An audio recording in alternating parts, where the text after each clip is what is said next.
1.5 वर्षाच्या अगोदर 4 डिसेंबरला मी आणि सर्व शिवभक्त आणि अनेक संघटना सगळे आम्ही एकत्र विशाळगडला गेलो होतो. विशाळगडची परिस्थिती पाहिली. इतकी महाभयानक परिस्थिती तिथे आहे, आजही आहे. मला परत एकदा सांगायचंय की मद्यपान जशा पद्धतीने जसं पाहिजे तसं ते करतात. म्हणजे येणारे तिथले कर्नाटकातले लोक असतील आणि कोण लोक असतील, कतलखाना ओपनली चालायचा. मग बकरी कापण्या असतील, कोंबड्या कापण्या असतील, अतिक्रमण पाहिजे तसं दोन्ही बाजूच्या लोकांनी अतिक्रमण केले.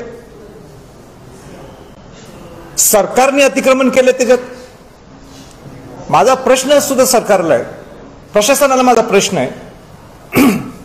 किल्ला हा पुरातत्व खात्याचा. पुरातत्व खात्यात एक दगड सुद्धा हलवायचा असेल तर तुम्हाला पुरातत्व खात्याची परवानगी लागते. प्रशासनाने तिथं ब्रिज बांधला, ग्रामपंचायत बांधलं, अनेक लोकांना परवानग्या दिल्या राहायच्या तिथं. ओके करून टाकलं 2002ला. हे अतिक्रमण हे काढणार कोणी, कोणाची जबाबदारी आहे? माझा सरकारला अनेक प्रश्न आहे, माझा प्रशासनाला अनेक प्रश्न. तुम्ही काल निर्णय घेतला. काल काय निर्णय घेतला? आजपासून तुम्ही अतिक्रमण सर्व काढलं जाईल. घेतला ना निर्णय तुम्ही? शिवभक्तांच्या आक्रोशामुळे असेल तुम्ही निर्णय घेतला. मग निर्णय तुम्ही घेऊ शकता की अतिक्रमण आम्ही काढू शकतो, मग अतिक्रमण तुम्ही 1.5 वर्षात का काढलं नाही? हा माझा प्रश्न आहे.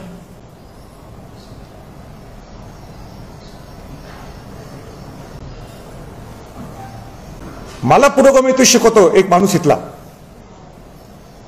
इथला स्थानिक नेता, पालकमंत्री मला पुरोगामित्व शिकवतो. मला कोट करतो संभाजीराजे म्हणून. माझा प्रश्न आहे ते ना की 1.5 वर्ष हा विशेष न्यायप्रविष्ट नसल्याने तुम्हाला कोणी सांगितलं न्यायप्रविष्ट विषय? मग आज परवानगी कशी मिळाली?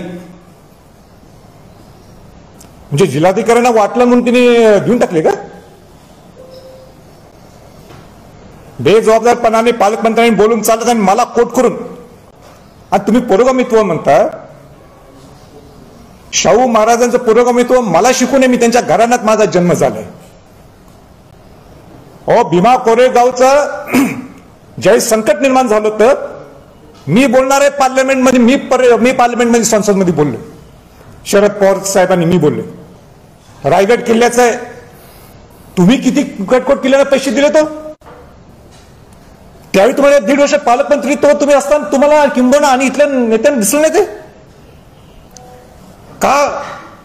सरकारने सुद्धा का गांभीर्य घेतलं नाही? का प्रशासनाने गांभीर्य घेतलं नाही? ज्यावेळी तुम्हाला माहित होतं मी येणार आहे तिथं, सगळे शिवभक्त येणार आहेत, आक्रोश आहे शिवभक्तांच्या मध्ये,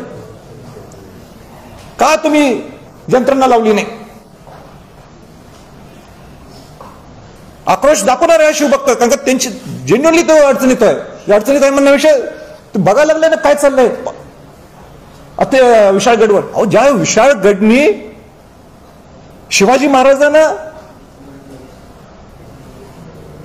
संरक्षण दिलं, रक्षण केलं, स्वराज्याचं रक्षण केलं, ज्या विशाळगडमध्ये छत्रपती शिवाजी महाराजांच्या बरोबर छत्रपती संभाजी महाराज, छत्रपती राजाराम महाराज, तारा राणींचं वास्तव्य होतं.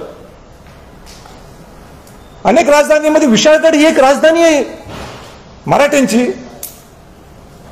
आणि या विशाळगडवर असा गलिच्छपणा जो चालतो तुम्ही सहन करू शकता? तुम्ही म्हणता संभाजीराजांचं पुरोगामित्व काढायला लागलं.